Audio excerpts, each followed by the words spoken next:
Rose had a traumatic childhood. Her mother was mentally unstable and wasn't taking good care of Rose and her older sister Holly.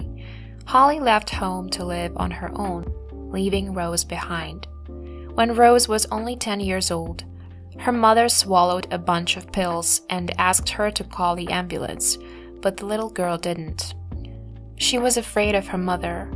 Letting her mother die seemed like the only way to escape this frightening situation. For many years, Rose suffered from the consequences of her decision. She went into therapy to get over her sense of guilt, leave the past in the past, and start her own life. She's now in her 30s, she's engaged, and works as a therapist. Rose managed to successfully transform her childhood trauma into a career.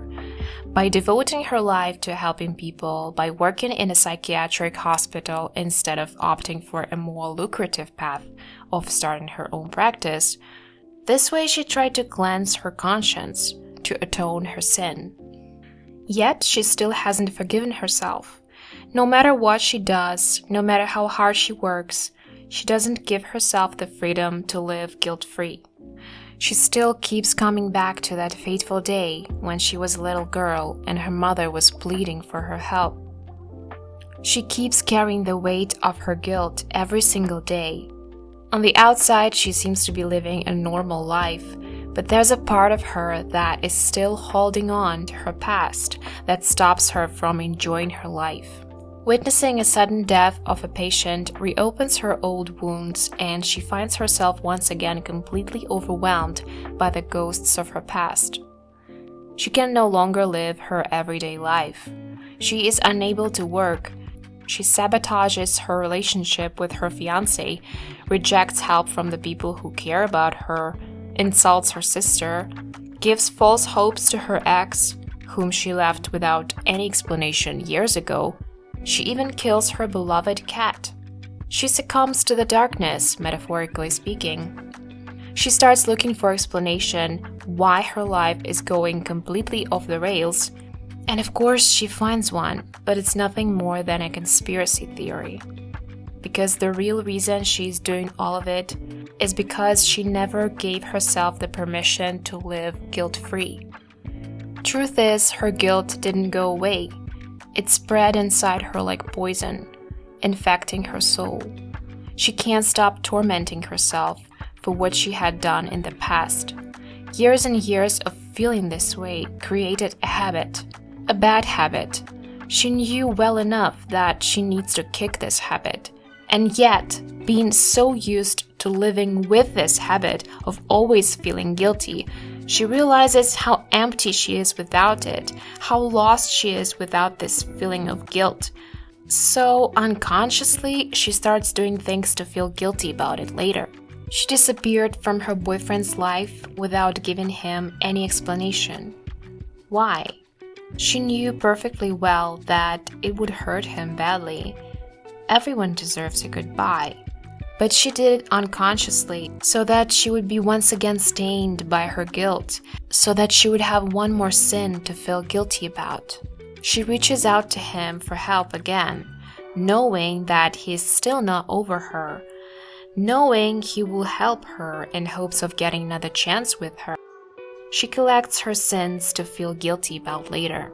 She rejects her boyfriend's help, disregards her therapist's advice. She kills her cat, and I see it as a metaphor that we hurt our loved ones most of all when we indulge in our bad habits, whatever they are. Rose and her sister keep in touch, but it seems they never talked about their past. Rose never expressed her true feelings to her sister. She never forgave her for leaving her alone to deal with their unstable mother.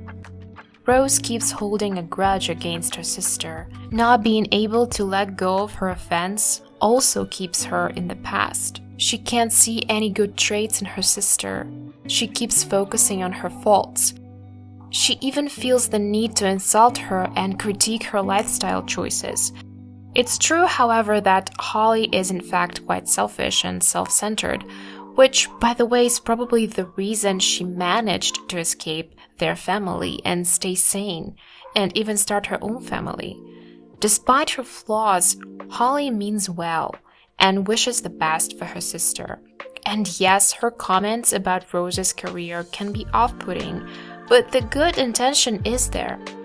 Moreover, if Rose wasn't happy with their relationship, she could establish some boundaries, or she could tell Holly and her husband more about her job. But instead, she is sitting there at the table, silent and gloomy, and her fiancé has to defend her and explain for her. It is nice of him to do this, but can't Rose stand up for her own beliefs herself? Or maybe these beliefs aren't hers at all? She just covers her guilt with them? Just like Rose, many of us also don't give ourselves the permission to be happy, to be successful, to feel good. Isn't this familiar? Aren't we all doing the same things? Sabotaging our own success, avoiding the work we're supposed to be doing. We know we won't reach our goals this way, yet we still procrastinate, we don't keep our promises, we're addicted to failing, to losing. As crazy as it sounds, it's true. We all know it deep inside. That's why we make such unrealistic New Year's resolutions. That's why we fill our to-do lists with so many tasks. Because at the end of the day, we want to see how little we've accomplished, and we want to feel that familiar sense of guilt. Isn't it sad that so many of our dreams never become a reality? The hard truth is we like failing at life. We like our victimhood. That's why we rejoice when we find reasons to explain to ourselves why we fail. But really, those are not reasons. Those are excuses. We blame everything and everyone and continue living in the same way. We look at others who are successful and we can always explain why it was easier for them, and we shamelessly diminish their success. We do all of that to feel better about ourselves. Okay, we've talked about guilt, and you can insert any other feeling instead of guilt and apply it to your own life. But what does the smile represent? I think the smile serves as a trigger, as if it says, do it again. It feels good, nice and familiar. Betray your loved ones, cause harm, make others feel worried about you, create chaos around you. The eerie smile represents this perverse pleasure we get from living the way we are used to living, even though we know it's not doing us any good, even though we consciously realize that our lifestyle is not bringing us closer to our goals. But it feels nice and familiar. It feels like home. It's our comfort zone. It's like we are forcing this smile, but beneath it, we're crying. And the worst part, we have no one else to blame but ourselves.